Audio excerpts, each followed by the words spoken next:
Okay, ni dia punya ampere dia tuan.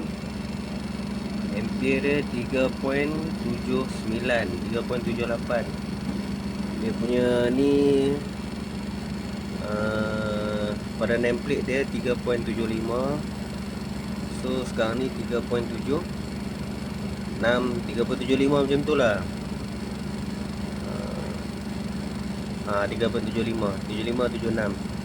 Tu 3.75. So gas pun 150 PSI. Dan pada nameplate dia